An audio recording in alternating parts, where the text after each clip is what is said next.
আসসালামু আলাইকুম। সাইমা কুইজিন চ্যানেলে সবাইকে আরও একবার স্বাগতম। আজকে আরও একটা সহজ রেসিপি নিয়ে হাজির হয়েছি। আমরা সবসময় ডিম সেদ্ধ করে ভুনা করে তৈরি করি, খুবই সহজ রেসিপি, কিন্তু আমি আজকে ডিম সেদ্ধ করে মিষ্টি কুমড়ার ঝোল করছি। মিষ্টি কুমড়া এবং সেদ্ধ ডিমের এই ঝোল রেসিপিটি আপনারা সকালের নাস্তা অথবা লাঞ্চ ডিনারের জন্য করতে পারেন। খেতে খুবই ভালো লাগে, আশা করি সবার কাছে ভালো লাগবে।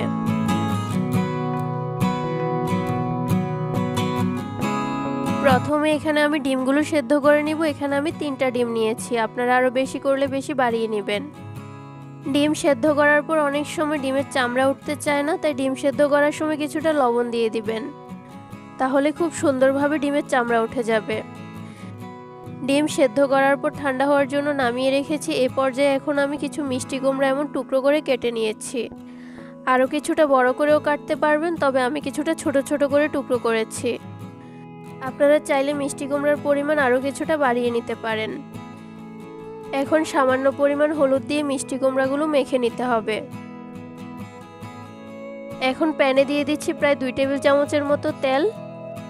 তেল গরম হয়ে গেলে আমি মিষ্টি কুমড়ার টুকরোগুলো এখন ভেজে নিব। খুব বেশি ভাজতে হবে না, মিডিয়াম হিটে 3 মিনিটের মতো এপিট ওপিট উল্টে পাল্টে ভেজে নিলেই হবে।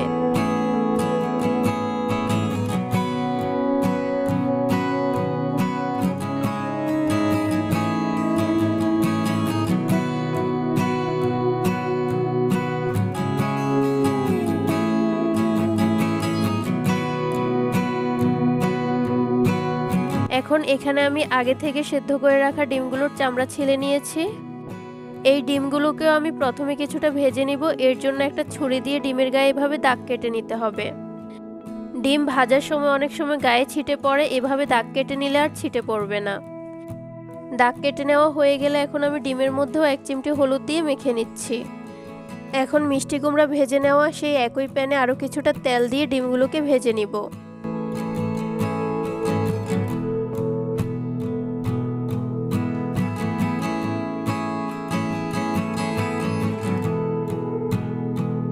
মিষ্টি কুমড়ার সাথে আজকে ডিমগুলোকে আমি 2 ভাগ করে রান্না করব। ভেজে নেওয়ার পর ডিমগুলোকে আমি এভাবে 2 ভাগ করে নিচ্ছি।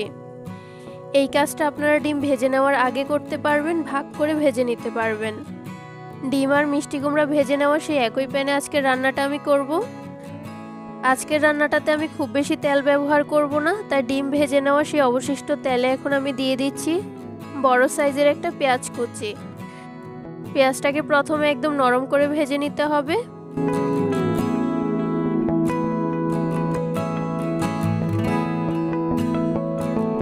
পেঁয়াজ নরম হয়ে আসলে এই পর্যায়ে দিয়ে দিচ্ছি 1/2 চা চামচ হলুদ গুঁড়া, 1/2 চা চামচ মরিচ গুঁড়া আর 1 চা চামচ ধনিয়া জিরা গুঁড়া। ধনিয়া আর জিরাটাকে সমপরিমাণ করে আমি ঘরে গুঁড়ো করে নিয়েছি। আজকের এই রেসিপিতে আমি এর চেয়ে বেশি আর কোনো মশলা ব্যবহার করব না। এখন এই মশলাটাকে খুব ভালোভাবে কষিয়ে নিতে হবে। সামান্য পরিমাণ পানি দিয়ে দিচ্ছি যাতে মশলাগুলো পুড়ে না যায়।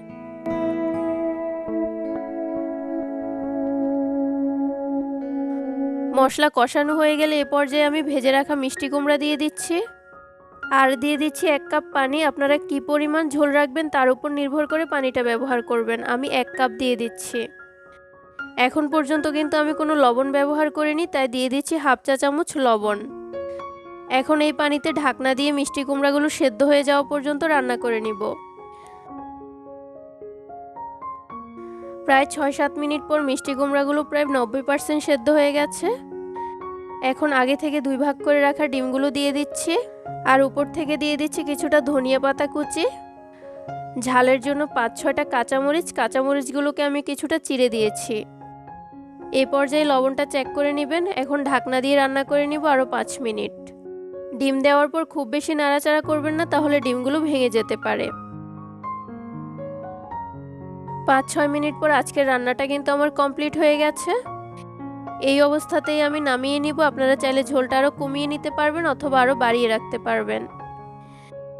এখন একটা বাটিতে পরিবেশন করে দেখাচ্ছি। এটাকে আপনারা সকালের নাস্তা, লাঞ্চ, ডিনার সব কিছুর সাথে খেতে পারবেন। যেদিন আমাদের অলসতা ধরে যায়, অল্প সময় কিছু একটা করতে চাই, এই রান্নাটা সেদিন করতে পারেন। আশা করছি আজকের রেসিপি সবার কাছে ভালো লেগেছে। ভালো লাগলে সবার আগে আমার চ্যানেলটি সাবস্ক্রাইব করে আমার চ্যানেলের একজন সদস্য হতে পারেন। আর আমার ভিডিওর আপডেট সবার আগে পেতে চাইলে নিচের বেল আইকনটি অন করে দিবেন। আজকের ভিডিওটি আমার ফেসবুক পেজ অথবা ইউটিউব যেখান থেকেই দেখছেন একটা শেয়ার করে দিবেন, একটা লাইক দিয়ে পাশে থাকবেন। আমার পেজটি ফলো করতে ভুলবেন না। আজকের জন্য বিদায় নিচ্ছি। আল্লাহ হাফেজ।